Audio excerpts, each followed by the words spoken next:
بسم اللہ الرحمن الرحیم۔ السلام علیکم۔ آج 30 اکتوبر بروز بدھ ہم بات کریں گے دو اہم کیسز کے حوالے سے۔ حکومتی اتحاد کے دو ممبران پارلیمنٹ کو فارغ کر دیا گیا ہے، اس کی تفصیل میں آپ کے ساتھ شیئر کروں گا، اور ساتھ میں آپ کو بتاؤں گا قاضی فائز بیرون ملک ہیں لنڈن میں، اور رات پاکستان تحریک انصاف اور پاکستانیوں کی جانب سے اوورسیز پاکستانیوں کی جانب سے شدید احتجاج کیا گیا، اور جس کے چرچے نیشنل اور انٹرنیشنل میڈیا پر بھی نظر آئے، اس کے اوپر بھی ہم بات کریں گے۔ اور ساتھ میں آپ کو بتاؤں گا کہ پی آئی اے کا جو معاملہ ہے نجکاری کا، کل 31 اکتوبر کے لیے نجکاری کا آخری دن ہے، اور 6 کمپنیوں کی جانب سے بولیاں دی گئی تھیں، اور جب نجکاری کا وقت قریب آیا تو 5 جو کمپنیاں ہیں وہ سرنڈر کر گئی ہیں، انہوں نے اپنی بولیاں واپس لے لی ہیں اپنی بولیاں، اور جبکہ ایک کمپنی رہ گئی ہے، اور وہی ایک ہی کمپنی ہے، اور وہ ڈیفینیٹلی انہی خاندانوں میں سے ہوگی اور وہی خرید لے گی۔ پاکستان انٹرنیشنل ایئر لائنز کی نجکاری کے لیے حکومت کی کوششوں میں جو 6 ممکنہ دعوے داروں میں سے صرف ایک بولی جمع کروائی گئی، باقیوں نے بولی ہی جمع نہ کروائی۔ رپورٹ کے بلومبرگ کی یہ رپورٹ ہے، اس کے مطابق وزارت نجکاری کے ترجمان احسن اسحاق نے تصدیق کی کہ ایک نامعلوم بولی دہندہ نے منگل کی آخری تاریخ تک مطلوبہ پیش کی رقم نجکاری کمیشن کے پاس جمع کروا دی۔ اب یہ نامعلوم کہاں سے آ گیا، نامعلوم کون ہوتے ہیں، کس کے ہوتے ہیں، وہ آپ بھی بہتر جانتے ہیں، میں بھی بہتر جانتا ہوں، لیکن ایک نامعلوم ہے جو بولی دہندہ ہے، جس نے باقی 5 کو سائیڈ پہ ہو گئے یا کر دیا گیا۔ جیسے ہوتا ہے کہ وہ باقی جو آپ کے ساتھ دوڑ لگا رہے ہوں تو ان کو آپ ختم کر دیں، اور آپ اکیلے ہی دوڑ رہے ہوں اور آپ ہوں بھی نامعلوم۔ تو پیش کی رقم نجکاری کمیشن کے پاس جمع کروا دی۔ ترجمان نے دلچسپی رکھنے والے فریق کی شناخت ظاہر کرنے سے انکار کر دیا۔ 6 گروپس کو خسارے سے دوچار پی آئی اے کے شیئرز کے ممکنہ خریداروں کے طور پر شارٹ لسٹ کیا گیا تھا۔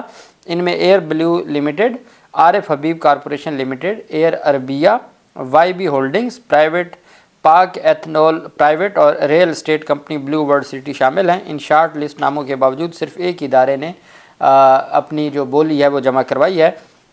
اس سے پہلے وزیر خزانہ محمد اورنگزیب نے حال ہی میں 37 ماہ کے $7 ارب کے بیل آؤٹ پروگرام کے تحت بین الاقوامی مالیاتی فنڈ کے ساتھ حکومت کی وابستگی کے تحت نومبر میں پی آئی اے کی نجکاری کے منصوبے کی تصدیق کی تھی، اور اب یہ پیش رفت سامنے آئی ہے، اور یہ صورتحال ہے، اور یہ کارکردگی ہے حکومت کی۔ اور اس طریقے سے پی آئی اے جو ایک مثالی ایئر لائن تھی اور دنیا میں اس کا نام تھا، آج تباہی کے ازدہانے پر ان خاندانوں نے پہنچا دیے، اور اب خریدیں گے بھی یہی، یا ان کے لوگ یا وہی نامعلوم جنہوں نے تباہ کیا ہے، اب وہی اس کو تباہ و برباد کر کے اور سستے داموں وہ اس کی بولی لگا کے خریدیں گے، اور پھر وہ اس کو چلائیں گے، اور وہ پرائیویٹ چلے گی۔ لیکن سرکاری جو چیز ہے وہ اس وجہ سے نہیں چلتی کہ اس کا تو فائدہ عوام کو ہوگا، اور جب پرائیویٹ ہوگی تو وہ ڈائریکٹ سرکاری ہوگی، انڈائریکٹ ان کے اکاؤنٹس میں پیسے جاتے ہیں، اور پرائیویٹ ہوگی تو ڈائریکٹ ان کے اکاؤنٹس میں پیسے جائیں گے۔ جبکہ دوسری جانب وزیر اعلیٰ خیبر پختونخوا کی جانب سے کے پی حکومت کا ہر حلقے کی 15 مساجد اور 10 مدارس کو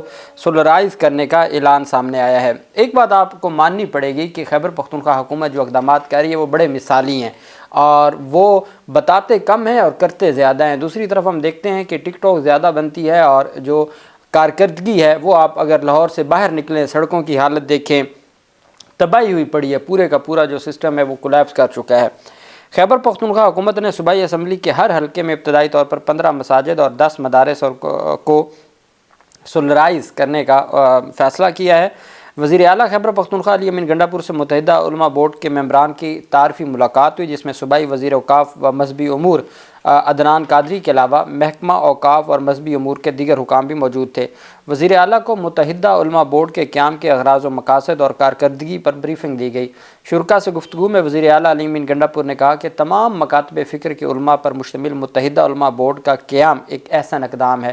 صوبے میں بین المسالک اور بین المذاہب ہم آہنگی کو فروغ دینے میں متحدہ علماء بورڈ کا کردار لائق تحسین ہے۔ انہوں نے کہا کہ اس کے علاوہ مختلف بیماریوں اور سماجی برائیوں کے خلاف شعور اجاگر کرنے میں بھی متحدہ علماء بورڈ اہم کردار ادا کر رہا ہے۔ صوبائی حکومت متحدہ علماء بورڈ کے اس کردار کو قدر کی نگاہ سے دیکھتی ہے۔ وزیر اعلیٰ نے کہا کہ موجودہ صوبائی حکومت تمام مذہبی اور سماجی معاملات میں علماء کرام کو ساتھ لے کر آگے بڑھنا چاہتی ہے۔ اس سلسلے میں متحدہ علماء بورڈ کی وساطت سے علماء کرام کے ساتھ قریبی روابط رکھے جائیں گے۔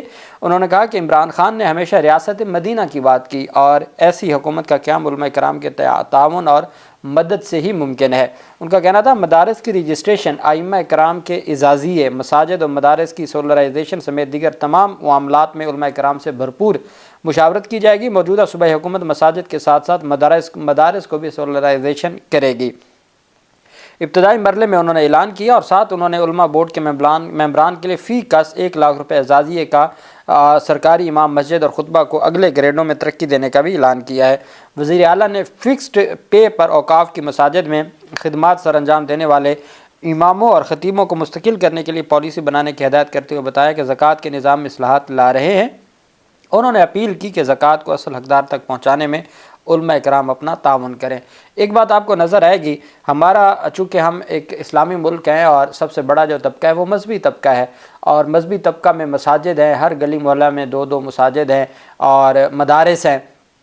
آپ کو کسی اور حکومت کا بھی نظر آتا ہے کہ چونکہ وہ معاشرے کا ایک بڑا طبقہ ہے تو انہوں نے تو پنجاب میں تو جو سکول تھے سرکاری وہ پرائیویٹ کر دیے ہیں، یا پرائیویٹ جو مافیا ہے ان کے حوالے کر دیا گیا ہے، تو باقی تو پھر بات ہی ختم ہو گئی کہ مدرسوں کے لیے، مساجد کے لیے اور مذہبی اداروں کے لیے کو اپنی کنٹریبیوشن کرے، کچھ نظر نہیں آتا۔ اور یہ ایک بڑا طبقہ ہے جہاں سے ہماری نوجوان یوتھ بڑی تعداد میں جیسے یونیورسٹیوں اور کالجز سے باہر آ رہی ہے، اسی طریقے سے مدارس سے بھی آ رہے ہیں، ان پر بھی توجہ دینا ریاست کی ذمہ داری ہے، اور یہی وجہ ہے کہ میں سمجھتا ہوں اس کے اوپر ضرور کام کرنا چاہیے۔ دوسری طرف قاضی فائز عیسیٰ نے بطور چونکہ وہ سابق چیف جسٹس ہیں، برطانوی درسگاہ جہاں سے وہ خود پڑھے ہیں، برطانوی درسگاہ کے بینچر منتخب ہو گئے ہیں اور وہ اپنے ہی تعلیمی درسگاہ میں بطور بینچر مقرر ہوئے ہیں، اور پہلی جو بینچر ہیں وہ جسٹس عائشہ ملک صاحبہ تھی، وہ اعزازی تھی چونکہ وہ سٹنگ جج ہیں اور وہ 2022 میں تھی، وہ سینئر ہیں قاضی فائز عیسیٰ سے،